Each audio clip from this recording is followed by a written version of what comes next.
क्या आपने सोचा है कि ये लगातार जो नए नए मुद्दे उछाले जा रहे हैं, भारत नाम होना चाहिए, ये होना चाहिए, वो होना चाहिए, इसके पीछे की क्रोनोलॉजी क्या है?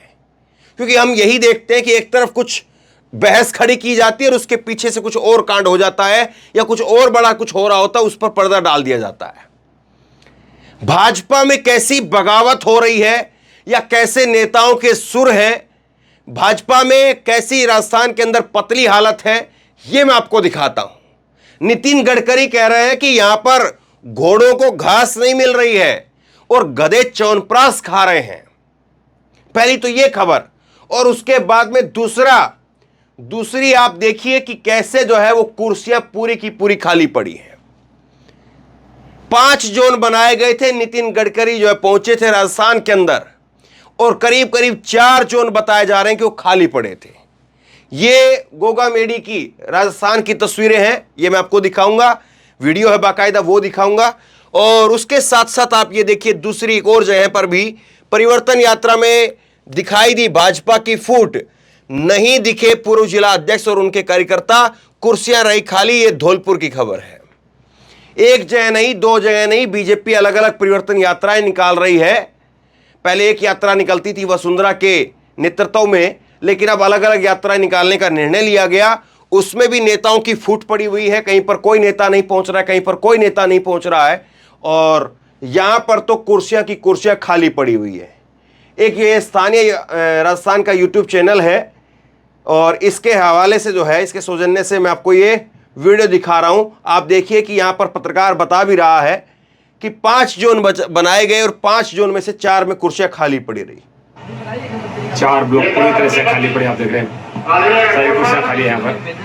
हमारे भारतीय जनता पार्टी के प्रदेश के पूर्व अध्यक्ष और दूसरी बात वाजपेयी जी ने की थी, जितने जोन बनाए गए हैं अधिकतर खाली हैं, आप देख सकते हैं। कहा था नितिन, तुमने बहुत फ्लाईओवर बनाया, हाईवे बनाया, गांव को जोड़ने वाली योजना बनाओ। उस समय वसुंधरा जी अटल जी के मंत्रिमंडल में मंत्री थी। गडकरी बोल रहे हैं पीछे। और मुझे मेरा ये परम भाग्य है, अगर अटल बिहारी वाजपेयी नहीं होते तो ये रोड कौन बनता? भैरव सिंह शेखावत जी उपराष्ट्रपति थे। तो कुर्सियां साहब खाली पड़ी हुई है। नितिन गडकरी भाषण देते रहे, कुर्सियां खाली पड़ी रही। ये स्थिति जो है वो दिखाई दे रही है राजस्थान में। वसुंधरा राज्य की जो है वो सरकार वापसी के बीजेपी सपने देख रही है कि सरकार में वापसी होगी, लेकिन ये जोन बनाए गए हैं अधिकतर खाली हैं, आप देख सकते हैं। तुमने बहुत फ्लाईओवर बनाया, 4 ब्लॉक। तो ये जो स्थानीय यहाँ पर जो पत्रकार है खाली पड़े, आप देख रहे हैं वो बता रहे हैं कि खाली है यहाँ पर। 4 जोन जो है वो पूरी तरह से खाली पड़े हैं। 5 जोन बनाए गए थे, ज्यादातर जोन में कुर्सियां खाली पड़ी हुई हैं। कई बार ऐसा भी होता है कि बड़ा नेता बोलने लगता है तो कुछ लोग निकलने लग जाते हैं, ये भी होता है। कई बार ऐसा होता है कि टेंट के नीचे धूप ज़्यादा लग रही होती है तो लोग जो है वो दूर कहीं पर बैठ करके वहीं पर सुन करके वहीं से निकल जाते हैं, ऐसा भी कई बार होता है। लेकिन इन कुर्सियों पर, ज़्यादातर कुर्सियों के ऊपर पीछे जो है वो धूल भी लगी हुई दिखाई दे रही है। इसका मतलब ये कि लोग आए ही नहीं क्या? और 5 जोन में से 4 जोन का खाली रहना, भाई हम मान सकते हैं कि चलिए 5 जोन में से 1 जोन खाली रह गया तो समझो कि पीछे की जो कुर्सियां थी वो खाली पड़ी रह गई। लेकिन ये स्थानीय पत्रकार खुद बता रहा है कि 5 जोन में से 4 जोन जो है खाली पड़े रह गए। उसके बाद में कुछ भीड़ जो है वो दिखाई देती है जब नितिन गडकरी वहां पर परिवर्तन यात्रा को हरी झंडी दिखाते हैं। आगे मैं कुछ तस्वीरें भी आपको दिखाऊंगा। वहां पर कुछ भीड़ जरूर दिखाई देती है, लेकिन वो भी भीड़ उस तरह की नहीं है जो परिवर्तन रैलियों की जो भीड़ होती है, सरकार के खिलाफ जब गुस्सा होता है, विपक्ष की रैलियों में जब लोग उमड़ते हैं, उस तरह की भीड़ नहीं है। और ये कोई छोटे मोटे नेता की रैली नहीं थी। वसुंधरा राजे पूर्व सीएम वो यहाँ पर मौजूद थी, पुनिया साहब वो यहाँ पर मौजूद थे, पूर्व बीजेपी के अध्यक्ष सीपी जोशी वो बीजेपी के मौजूदा अध्यक्ष वो यहाँ पर मौजूद थे, और नितिन गडकरी वो यहाँ पर मौजूद थे। और हो सकता है कि 4-5 कम से कम जो है विधानसभाओं के लोग होंगे, 4-5 विधानसभा जो है उनके उम्मीदवार भी वहाँ पर होंगे, और वो भी अपनी अपनी भीड़ लेकर के आए होंगे। क्योंकि एक बड़े नेता की रैली होती है तो वो इसी तरह से कराई जाती है कि एक जगह पर रैली हो और बाकी के 8-10 जो है विधानसभाओं को कवर कर लिया जाए। इसी तरह से होता है। लेकिन राजस्थान चूंकि बड़ा राज्य है, इसलिए 8-10 तो शायद विधानसभा नहीं होंगी, लेकिन कम से कम 4-5 विधानसभाएं जरूर रही होंगी जहां से लोग आए होंगे। लेकिन वहां पर भी ये हालत है। अब नितिन गडकरी की एक और दूसरा जो है वो वीडियो वायरल हो रहा है, और ये इसमें कह रहे हैं कि घोड़ों को नहीं मिल रही घास और गधे खा रहे हैं च्यवनप्राश, समझने वाले को इशारा ही काफी है। किसको इशारा दे रहे हैं मालूम नहीं। और सुनिए, हमारे एक शायर बहुत बड़ी शायरी कहते थे, घोड़ों को नहीं घास और गधे खा रहे च्यवनप्राश। मैं किसी को कह नहीं रहा हूं, वह कहते थे कि इधर गधे हैं उधर गधे हैं, सिर्फ सब तरफ गधे ही गधे हैं। अच्छे घोड़ों को नहीं है घास, गधे खा रहे हैं च्यवनप्राश, समझने वाले को इशारा ही काफी है। नितिन गडकरी वैसे भी अपनी साफ गोई के लिए जाने जाते रहे हैं। नितिन गडकरी जो है वो साफ साफ बात कह भी देते हैं, और वो कई बार कहते हैं कि इसीलिए लोग मुझसे नाराज हो जाते हैं। लेकिन ये गधे और च्यवनप्राश वाली बात समझ में नहीं आई कि किसको गधा बता रहे हैं, कौन च्यवनप्राश खा रहा है, समझ से परे है। अब जरा एक क्लिप सुनिए, और इसमें एक छोटी सी क्लिप और है जो सोशल मीडिया पर जोड़ करके वायरल की जा रही है। कांग्रेस IT सेल भी इसको वायरल कर रही है, जिसमें नरेंद्र मोदी जो है वो गधों से प्रेरणा लेने की बात कर रहे हैं। और ये गधों से प्रेरणा लेने की बात जो है ये 2017 का वीडियो है, जब अखिलेश यादव ने गुजरात के गधों के बारे में कह दिया था कि गुजरात के गधे हैं, उनको बाहर खदेड़ देना है। तब उस वक्त में जो है नरेंद्र मोदी ने गधों का पक्ष लेते हुए कहा था कि मैं तो गधों से प्रेरणा लेता हूं। अब उसको जो है वो आज नितिन गडकरी के साथ जोड़ करके दिखाया जा रहा है। सुनिए जरा। गधे उधर गधे, सब तरफ गधे ही गधे। अच्छे घोड़ों को नहीं है घास और गधे खा रहे च्यवनप्राश, समझने वाले को इशारा काफी होता है। क्योंकि गधे से प्रेरणा लेता हूं और बड़े गर्व से लेता हूं, क्योंकि गधे से प्रेरणा लेता हूं। गधे उधर गधे, सब तरफ गधे ही गधे। अच्छे घोड़ों को नहीं है घास और गधे खा रहे च्यवनप्राश, समझने वाले को इशारा काफी होता है। क्योंकि गधे से प्रेरणा लेता हूं और बड़े गर्व से लेता हूं, क्योंकि गधे से प्रेरणा लेता हूं। अब देखिए, नितिन गडकरी जो है वो मंझे हुए नेता, बहुत पुराने नेता हैं, बीजेपी के अध्यक्ष रहे, केंद्रीय मंत्री हैं, एक बहुत लंबा चौड़ा अनुभव उनके पास में है। वो जानते हैं कि राजनीति में और खास करके चुनाव के समय पर इस तरह के बयान कितने नुकसान कर सकते हैं। और जबकि राजस्थान बीजेपी के अंदर तो गुटबाजी ही गुटबाजी है। सिंधिया नाराज हैं या सिंधिया जो है वो मान गई है मालूम नहीं, वसुंधरा राजे सिंधिया वो नाराज हैं या मान गई है मालूम नहीं। और इसी तरह से जो है वो अलग अलग खेमे बने हुए हैं। राजस्थान के अंदर हर कोई बीजेपी का जो बड़ा नेता है, चाहे CP जोशी कहिए, चाहे राजेंद्र राठौड़ कहिए, चाहे जो है वो आप पुनिया कहिए, ये तमाम नेता अपने आप को मुख्यमंत्री मान करके चल रहे हैं। ऐसी गुटबाजी की राजनीति के अंदर कोई नेता आकर के और कुछ तार जो है वो भिड़ा जाए और कह जाए कि यहां पर तो गधे च्यवनप्राश खा रहे हैं, तो किसकी तरफ खड़े हैं?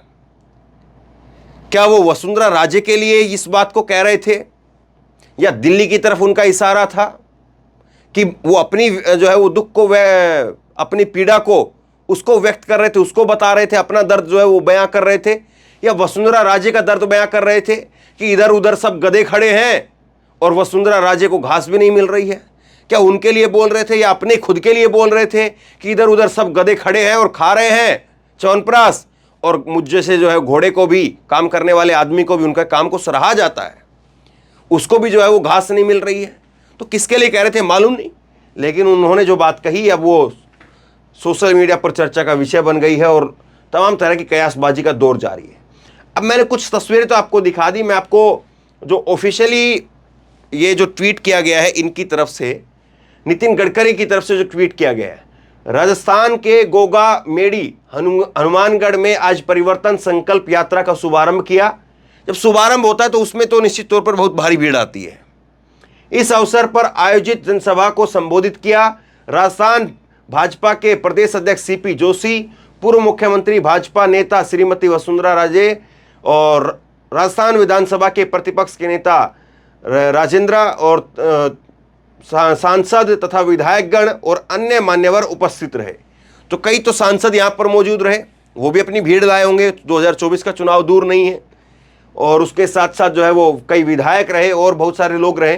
राजस्थान की जनता परिवर्तन चाहती है और यह परिवर्तन यात्रा जन चेतना का प्रतिबिंब है और प्रधानमंत्री नरेंद्र मोदी जी के नेतृत्व में विकसित, खुशहाल और सुरक्षित राजस्थान के लिए भाजपा कृत संकल्पित है। ये इन्होंने कहा और उसके बाद में 3-4 फोटो जो है जो इस ट्वीट के नीचे लगी थी वही मैं आपको दिखा रहा हूं। अब इन फोटो के अंदर आपको कितना भारी जनसैलाब दिखाई दे रहा है, खुद आप देख लीजिए और खुद अंदाजा लगा लीजिए कितना भारी आपको जनसैलाब दिखाई दे रहा है, या एक बस फॉर्मेलिटी से जो है वो दिखाई दे रही है कि हाँ औपचारिकता जो है वो की गई है। इसके बाद में अगर आप देखेंगे तो वसुंधरा राजे की तरफ से भी जो है वो आप देखिए कि ट्वीट किया गया है, वो भी मैं आपको बताता हूं। और एक वीडियो जो है वसुंधरा राजे की तरफ से सुनाऊंगा भी।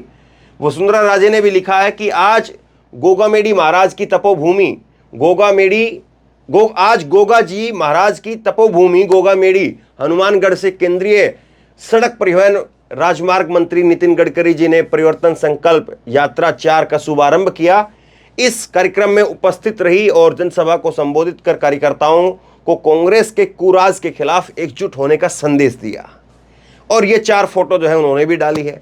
इन 4 फोटो के अंदर जो है वो आपको कहां पर भीड़ दिख रही है, वसुंधरा ने तो सामने की भीड़ की फोटो ही नहीं डाली है। अब सुनिए, एक दूसरी सभा के अंदर वसुंधरा राजे मौजूद थी और उसी सभा में जो है वो अमित शाह मौजूद थे और वसुंधरा राजे की ये स्लिप ऑफ टंग हुई है या वसुंधरा राजे जो है वो अमित शाह के ऊपर कोई निशाना साध रही है। सुनिए जरा क्या कह रही, फिर बताता हूं मैं आपको। ये वही अमित शाह जी हैं जिन्होंने जम्मू कश्मीर के अंदर धारा 370 लगाकर आतंकवाद को खत्म करने का काम किया।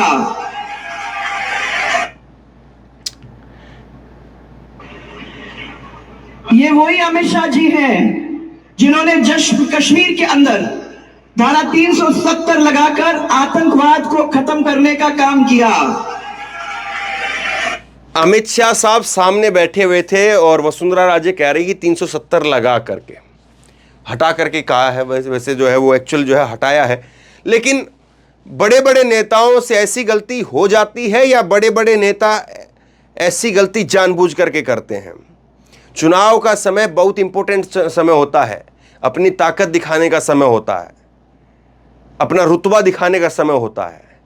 और वसुंधरा राजे और अमित शाह को लेकर के, नरेंद्र मोदी को लेकर के किस तरह का क्या कुछ इतिहास है पिछला, वो सब जानते हैं, उसको दोहराने की बार बार आवश्यकता नहीं है। किस तरह से एक एक करके सबको जो है वो किनारे लगा दिया गया। और ये गधे और चौनप्रास वाली बात ऐसे ही नहीं है। कुछ दिन पहले जो है वो उमा भारती, 2 दिन पहले ही मैंने आपको उमा भारती की एक वीडियो दिखाई। उमा भारती जो है वो मध्य प्रदेश के अंदर उनका भी कुछ इसी तरह से रुदन सामने आ रहा था और उमा भारती भी यही बात कह रही थी कि जो सिंधिया 22 विधायकों को लेकर के आए उनको तो आप सामने रख रहे हो, आगे रख रहे हो, और जिसने तुम्हारी 172 सीट ला करके सरकार बनवाई उसको तुम आज पूछ नहीं रहे हो। जबकि उमा भारती की तो उम्र भी जो है वो मार्गदर्शक मंडल की नहीं हुई है, लेकिन उमा भारती को एक तरह से मार्गदर्शक मंडल में भेज दिया गया है। कद्दावर नेता रही, मध्य प्रदेश की मुख्यमंत्री रही, फायर ब्रांड नेता रही उमा भारती। उनके साथ क्या हुआ?